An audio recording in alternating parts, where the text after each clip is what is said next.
다큐 시간이 참 좋습니다. 저는 굉장히 의미 있는 시간인 게 환경적으로부터 그래요. 요즘 같은 가을에는 창밖에 앉은 바람 한 점에도 사랑이 이렇게 느껴지는 것 같고, 뒤에 우리 벚꽃길에 떨어진 낙엽도 그렇습니다. 그런데 그와 동시에 한편으로 우리가 다큐하는 시간 동안 있죠. 앰뷸런스 차 소리를 최소한 7, 8번씩 들어요. 그 시간 동안. 여기가 서울대병원하고 고대병원 사이에 있고 하기 때문에 제 생각은 수많은 앰뷸런스 차가 지나갑니다. 그죠? 제가 녹음을 하고 보면은 앰뷸런스 소리가 꼭 군데군데 들려요. 아무리 이렇게 짧은 시간 하더라도. 그럼 뭔가 하면은 우리가 말씀을 묵상을 한다고 그럴 때, 하나님이 누군가 알아간다고 그럴 때, 우리에게는 그게 현실로 이렇게 다가오는 문제가 될 수 있다. 이 얘기를 보여주는 거거든요. 앰뷸런스 소리가 나. 내 인생에도 저렇게 어떤 위기 같은 시간들이 수시로 지나가. 근데 다른 한편에는 하나님의 손길이 느껴져. 그럼 그 경계선에서 우리가 어느 쪽에 어떻게 나 자신이 서 있을까? 그리고 하나님이 나를 어떻게 붙잡아 가고 있을까? 이건 굉장히 중요한 가치인데, 큐티라는 거는 저는 바로 그거라고 생각해요. 내 일상 속에서 어떻게 하나님을 만질 수 있는가? 오늘은 욥기 16장, 17장을 중심으로 나눌 텐데요. 제목은 주님의 보증, 그분의 손입니다. 주님의 보증, 그분의 손. 오늘 욥기 16장, 17장 이 본문은 욥기 15장에 있는 엘리바스의 두 번째 말에 대한 답변이에요. 이렇게 처음에 욥의 세 친구가 왔단 말이야. 엘리바스, 빌닷, 소발이 번갈아 가면서 욥을 이렇게 막 설득하고, 야, 너 말에 그러면 안 돼부터 시작해서 자기 주장을 베풉니다. 거기에 따라서 욥이 또 말을 해. 그러고 나서 오늘 얘기는 다시 또 이제 엘리바스가 등장한 거라 돌아가면서 말을 하기 시작해요.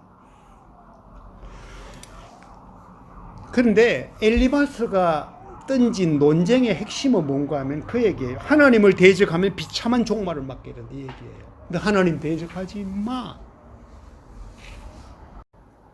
그러면서 엘리바스가 던진 말들 중에 제가 몇 가지를 뽑았는데요. 욥기 15장 7절 보면 네가 제일 먼저 난 사람이냐? 산들이 있기 전에 내가 출생했느냐? 그렇게 나와. 그죠? 뭐 여기 있는 사람 나이 많다면 내 아버지보다 많고 뭐 이런 얘기도 하면서 누가 먼저 난 사람, 제일 먼저 난 사람이냐? 아니지 않느냐? 산들이 있기 전에 너가 출생했느냐? 아니지 않느냐? 그런데 왜 하나님을 대적하려 하느냐? 이 얘기죠. 논리적으로 그렇게 틀린 얘기는 아닌 것 같아. 두 번째는 욥기 15장 8절 앞에서 뭐죠? 소발이 했던 하나님의 오묘 얘기를 자기도 꺼내옵니다. 하나님의 오묘하심을 내가 들었느냐? 또 엘리바스가 이런 도전을 해요. 그리고 욥기 15장 17절부터 32절의 긴 얘기를 통해서 있죠. 악한 사람은 일평생 고생당한다. 이 비유를 던지면서 누구에게 한 말인가 하면, 내가 보니까 욥 너가 악한 사람, 이 말을 엘리바스가 하고 싶은 거예요. 와, 진짜 이런 정도로 이야기를 하면은 이게 사실은 안다는 사람이 더 문제야. 내가 하나님을 좀 안다고 하는 사람들 이런 실수를 범하기가 굉장히 쉬워요. 그리고 엘리바스는 악인의 멸망에 대해 묘사하며 욥을 위로하기 위한 것이 아니라 뭐죠? 자신이 옳다고 굴복시키기 위한 논리를 전개한 겁니다. 욥 너는 악인이다, 이 말을 하고 싶었던 거예요. 그런데요, 우리가 긴 이 욥기가 길게 가잖아. 38장부터 하나님이 직접 나타나셨다 했죠? 하나님이 나타나셔서 했던 얘기를 보면요, 엘리바스의 한 얘기와 거의 비슷한 부분이 많아. 그런데 전혀 다른 차원이라는 얘기를 우리가 금방 이해하게 되죠. 욥기 38장 4절 뭐예요? 내가 땅에 기초를 놓을 때 너 어디 있었느냐? 이래 물어. 이 말은 내가 천지를 창조할 때 너 어디 있었느냐 얘기죠. 엘리바스는 그냥 와 하나님이 산을 이미 뭐 이렇게 만들고 조성을 너 그때 없었지 이 정도로 던졌는데 하나님 어떻게 얘기하는 거면 내가 땅에 기초를 놓았을 때 너 어디 있었느냐 이 얘기하는 거예요. 두 번째 이제 계속해서 수많은 질문을 계속 욥에게 묻습니다. 여러 가지 질문들을 해 수십 개 질문을 던져요. 그 중에 지난 시간에 우리가 나눴던 욥기 38장 31절 묘성, 떨기별, 삼성, 허리띠 불겠네 이런 얘기를 포함해서 있죠. 하나님의 오묘에 대한 얘기들을 계속 이렇게 구체적으로 이야기를 해갑니다. 이 친구는 뭔가 하면 그냥 야 하나님은 오묘하셔. 너 그런데 어떻게 대적하려고 그래? 이기지도 못해. 이 말을 하려 했는데 하나님은 뭐예요? 진짜 와서 하나님이 어떻게 오묘한 분인가를 설명해 주려 해. 그죠? 그냥 너 그냥 믿기만 하면 돼가 아니고요. 우리에게 설명해 주려는 하나님이에요. 진짜 인격적인 하나님이에요. 우리 한 사람 한 사람을 향해서 그렇게 설명해 주고 싶은 하나님이에요. 그리고 나서 이제 그 뒤에 보면요. 욥기 40장 4절 그 앞에 좀 뒤로 가죠. 42장까지니까 전능자와 싸운다고 그를 가르치겠느냐? 하나님을 나무라는 사람아 대답해 보라. 이제 하나님 어떻게 욥한테 말하는 거 하면은 하나님을 나무라는 사람이래. 똑같은 대적자 말이잖아요. 그죠? 그런데 뭐예요? 하나님은 뭐예요? 나무라더라도 뭔가 말을 건다는 얘기예요. 우리는 서로 싸우고 삐지면 말도 안 하잖아요. 그죠? 말을 건다는 얘기예요.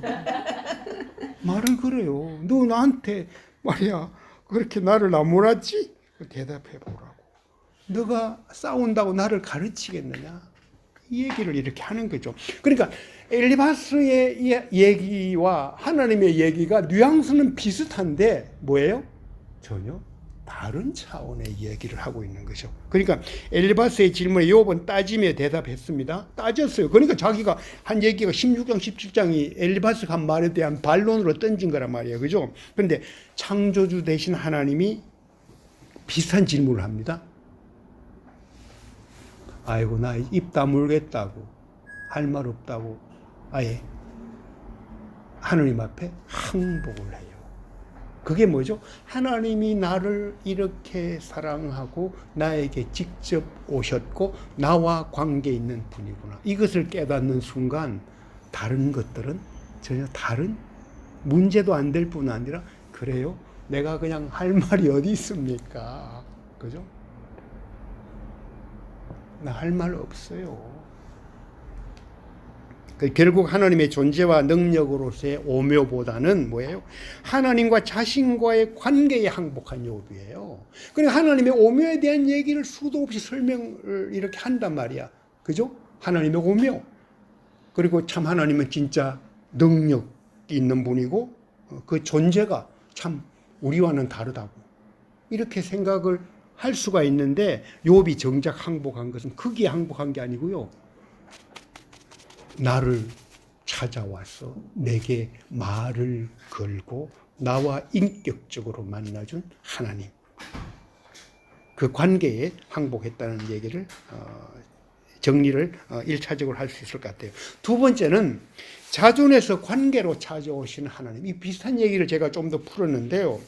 우리는 하나님의 오묘를 스스로 있는 자. 그렇지 하나님은 스스로 있는 자야. 거기에서 하나님을 제대로 경험하는 게 아니고 하나님의 오묘를 경험하는 게 아니고 어디서 한다고요? 그분과의 관계에서 선명하게 경험합니다. 그래 우리는 지금 바깥에 나가면 단풍 그 아름다운 자연을 보고 그래 하나님은 오묘합니다. 하나님이 천지를 지으셨네요. 그죠? 그까지 갈 수가 있죠? 근데 우리는 거기에 항복하는 게 아니고요. 하나님이 그러면 나를 어떻게 사랑하고 있느냐. 나와 하나님의 관계는 무엇일까? 거기에서 우리는 항복하게 된다는 얘기예요. 앰뷸런스 소리가 납니다. 그죠? 누가 죽어가요. 죽어가는 그 생명 속에서도 하나님은 그 생명을 붙잡아주고 그 영혼을 하나님 귀히 여기신다는 하나님의 마음을 알 때 우리는 자연 속에서 느끼는 하나님의 사고, 그것이 하물며 나의 가족이고 나 자신이면 그건 훨씬 더 선명하게 다가온다는 얘기를 할 수 있을 것 같아요. 하나님이 오면은 뭐냐? 멋진 단풍, 천지 창조주, 이거 좋지만요, 뭐예요? 사람이 바뀌는 것. 그게 하나님의 호교예요. 가장 큰 거듭남에 관한 얘기예요. 그리고 뭐 역사가 바뀌는 거예요. AD, 그죠? BCS AD로 예수님이 오셔서 바뀌었듯이 우리 개인적으로 BCS AD, 하나님을 만나기 전과 만난 후가 바뀌는 그런 어떤 그 역사가 바뀌는 것이에요. 그리고 더 나아가 하나님이 나를 위해 쓰시는 다큐멘터리, 그 기록들이 하나님의 오묘라는 얘기예요. 스스로 있는 자, 영어로는 I am who I am, 그러죠? 출애굽기 3장 14장에 나오는 하나님의 이름입니다.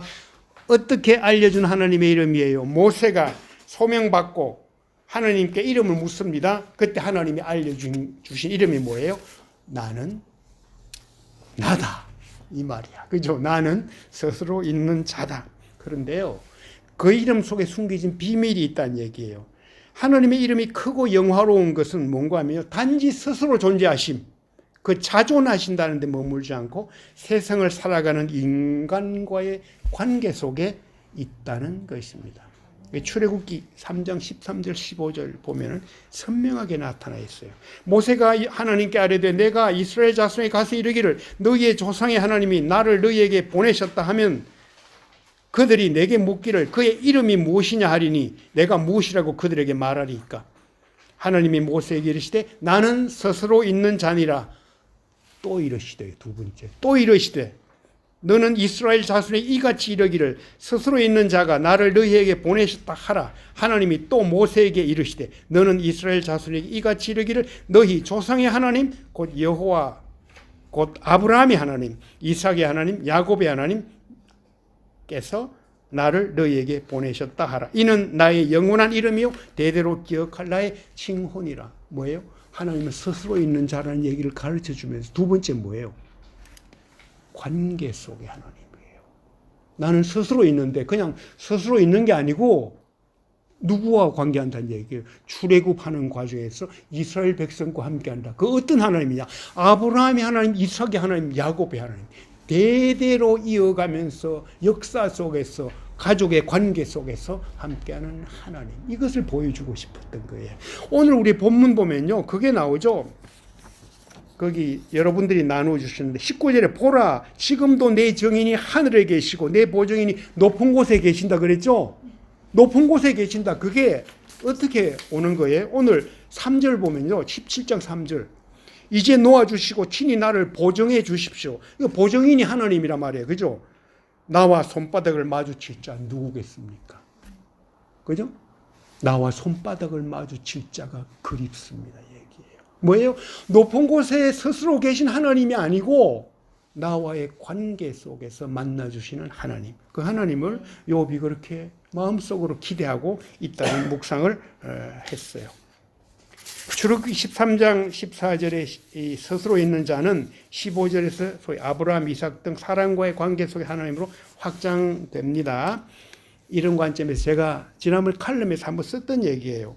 스스로 있는 자에서 관계 속에서 계시는 자, 그러니까 I am who I am 보다는 영어로 표현은 뭐가 더 맞는가 하면요, I will be who I will be. 다른 말로 하면은 나는 지금 나다, 나는 스스로 있다, 이런 의미보다는 나는 너와 함께 앞으로 살아가는, 너와 같이 가는 미래의 하나님이 되어 줄 것이다. 원래 히브리어에는 미래어와 현재어가 이렇게 헷갈리는 부분들이 있어. 현재로 미래를 이렇게 활용하기도 해. 우리말도 그렇잖아. 간다 그럴 때 지금 가고 있다는 말도 되고 곧 갈 거란 말도 되잖아. 그죠? 그런 어떤 뉘앙스들이 히브리어에도 이렇게 담겨 있다고 보면 돼요. 그러니까 출애굽을 주도하겠다는 하나님의 선언, 이것은 단순히 지금이 아니라 미래를 담보하는 약속이에요. 오늘 힘들더라도, 오늘 고난 가운데 있더라도 하나님은 뭐예요? 내가 너와 함께하는 내일의 하나님이 되겠다. 나는 오늘의 하나님인 동시에 내일의 하나님이 되겠다. 이런 생각을 하게 됩니다. 이사야서 63장 16절 말씀, 굉장히 중요한 말씀이 있는데요. 이사야서 63장 16절 말씀, 이것이 저는 출애굽기 3장 13절 15절 여기에 기록된 하나님의 이름의 업그레이드 버전이라고 생각해요. 그 뒤에 나온 거잖아, 그죠? 이사야 63장 16절. 그러나 주께서는 우리 아버지이십니다. 비록 아브라함이 우리를 알지 못하고 이스라엘이 우리를 인정하지 않는다 해도 여호와여, 주는 우리 아버지시고 옛날부터 주의 이름은 뭐예요? 우리의 속량자입니다. 우리의 리디머, 우리의 구속자입니다. 이 말이에요. 하나님의 이름이 뭐죠? 나는 스스로 있는 자에서 그치는 게 아니고 뭐로 간다고요? 속량자다. 욥이 이야기하는 뭐예요? 보증인이고 그 뒤에 나오는 뭐예요? 구속자. 이거로 연결이 된다는 얘기죠. 세 번째로 욥의 절망 속 희망의 물줄기가 있어. 막 이 절망의 강을 쫙 떠내려가고 있는데 마치 하나의 참 죽음, 숨가빠 곧 죽을 것 같은 고기처럼 그냥 떠내려가고 있어. 내 혼자 헤엄칠 힘도 없어요. 거기에서 뭔가 보이는가? 희망의 물줄기가 있는데 욥은 그거를 이렇게 순간순간 이렇게 붙잡았던 것 같아요. 그게 그 과정이 어떻게 이르렀느냐? 사실은 욥의 세 친구가 그 역할들을 해줘서 도우미 역할을 한 것 같아요. 그걸 깨닫는. 첫째가 있죠. 그 희망의 물줄기가 어떻게 시작되는가 하면은 욥기 9장 33절 우리 지난 시간에 했죠. 빌닷 얘기하면서 그죠? 빌닷에 대한 반론, 욥기 9장에서 빌닷에 대한 반론을 이야기를 했어요. 예. 중재자라는 단어가 나와.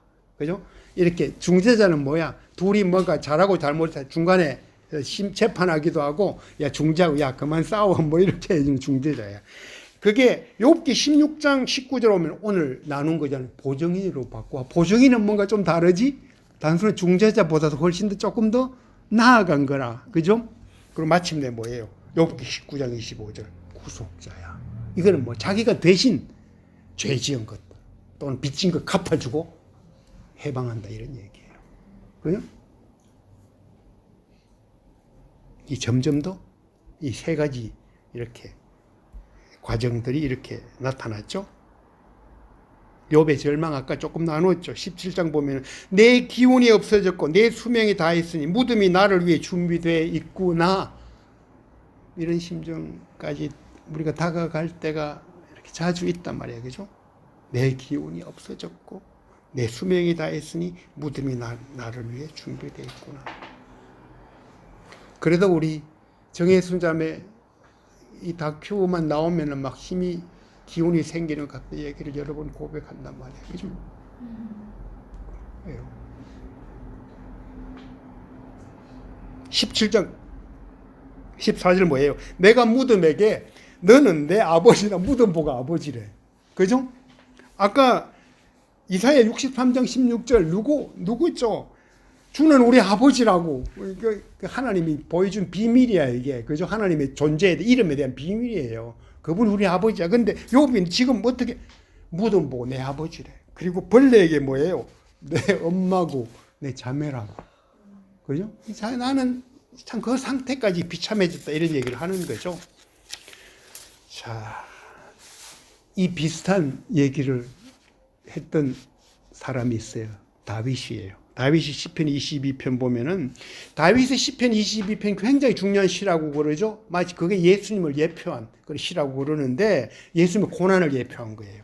22장 6절 보면 뭐예요? 나는 벌레요 사람이 아니다. 벌레라는 얘기 똑같이 했어요. 엄청난 고통에서 이렇게 우리는 이 다윗이 당한 엄청난 고통에서 우리는 욥의 모습을 떠올리게 되죠. 그럼 이건 장차 뭐로 이어지는가 하면요. 예수님의 고난. 예수님이 이렇게 이런 상황까지 낮아졌다는 얘기예요. 사람이 아니고 하나님이 아니고 사람이 아니고 뭐예요? 벌레까지 낮아졌다는 얘기예요. 그죠? 우리 시편 22편 1절 잘 알죠? 나의 하나님 어찌하여 나를 버리셨나이까. 이 다윗의 얘기를 예수님이 뭐래요? 십자가에서 그대로 하십니다. 그걸 뭐로 바꾸세요? 엘리 라마 사박단이 아람으로 바꿔서 이야기를 해요.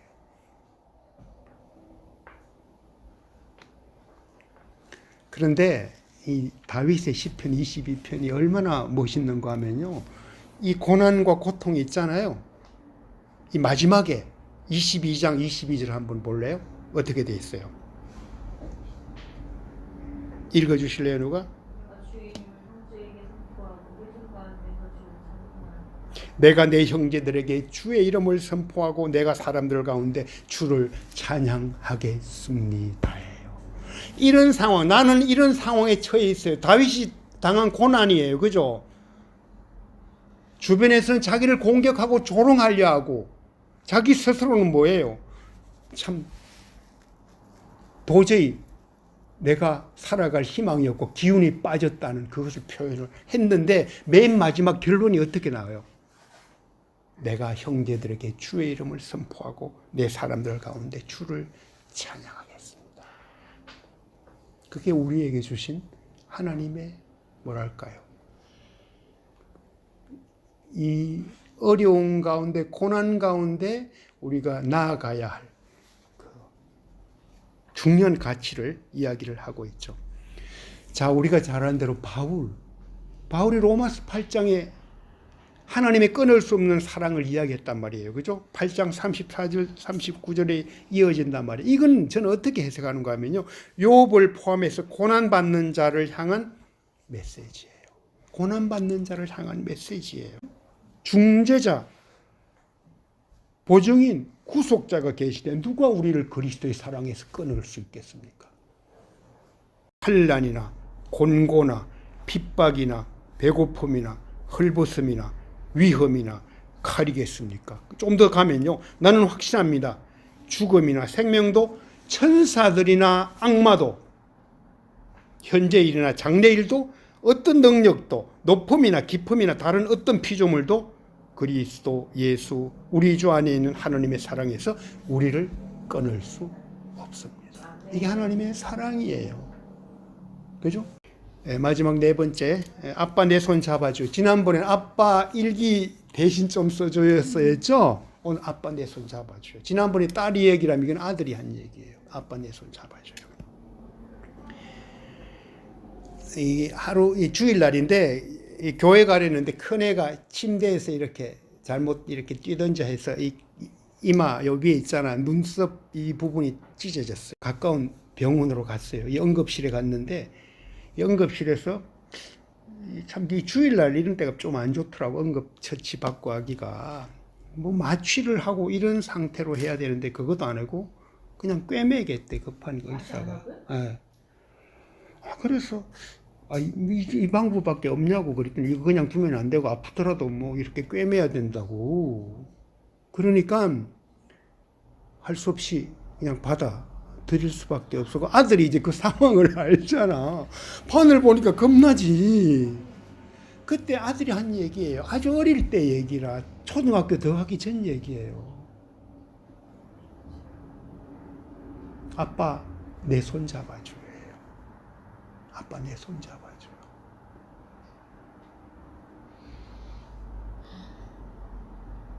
그게 어떤 자기에게 마취 효과로 나타나서 뭐를 경감시키고 이게 중요한 게 아니고요. 고통 가운데 있더라도 뭐죠? 나는 나를 사랑하는 존재. 그러면 뭔가 그것이 훨씬 더 경감될 것 같아. 그런 이 마음이 있단 말이야. 그죠? 우리가 하나님 앞에 나아가는 것도 마찬가지예요. 하나님 내 손 잡아줘요. 나는 여러 가지로 아직도 모자라는 것도 많고 그냥 그렇지만은 하나님 내 손 잡아주세요. 오늘 욥기 17장 3절 보면은 이제 놓아주시고 나를 보증해 주십시오. 그래. 그죠? 이제 좀 놓아달래. 이 고통에서 좀 놓아달래. 그리고 나를 좀 보증해 주십시오. 높은 곳에 계신 하나님. 그랬는데 그 뒤에 붙인 말이 뭔가 하면요. 나의 손바닥을 마주칠 사람 누구 있겠습니까? 마치 뭐랄까요? 어떤 위와는 전혀 다른 나를 놓아달라 그러고 나와 손바닥을 마주칠 사람 누구일까? 뭔가 둘은 다른 것 같은데요. 뭐죠?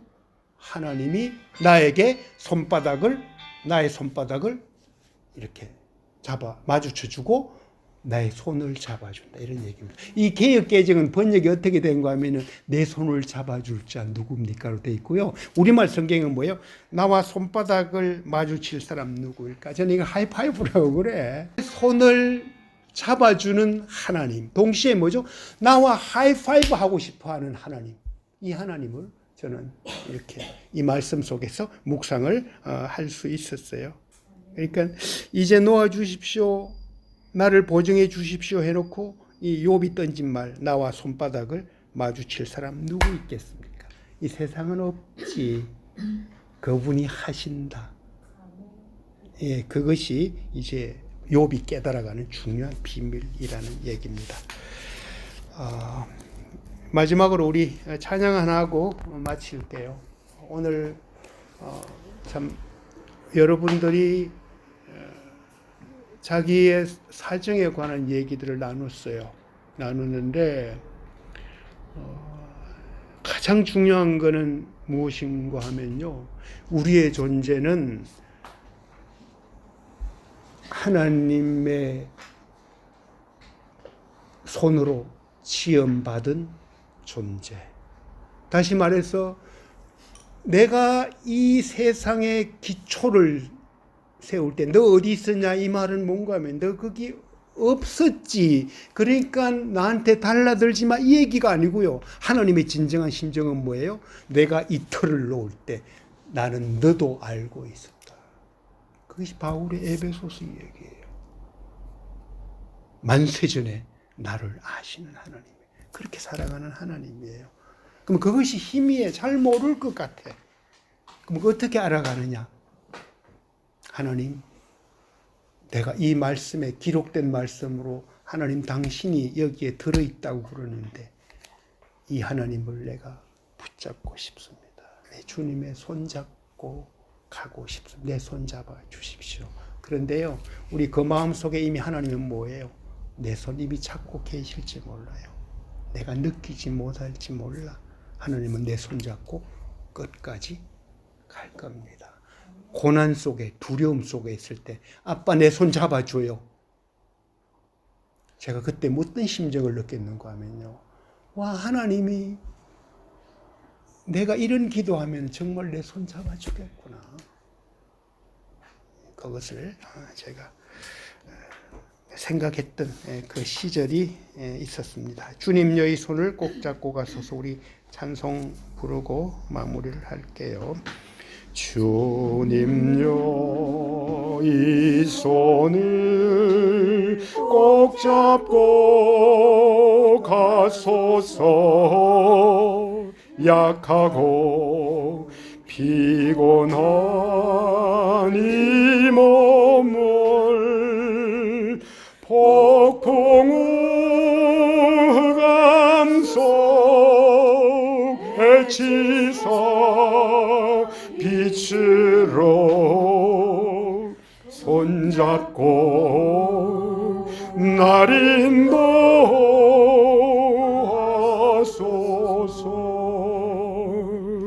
인생이 힘들고 고난이 겹칠 때에 주님이여 날 도와주소서.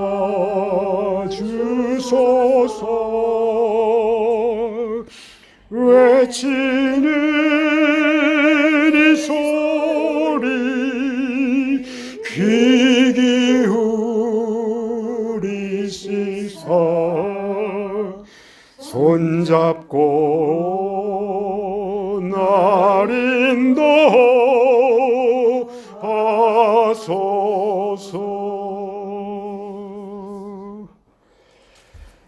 아멘.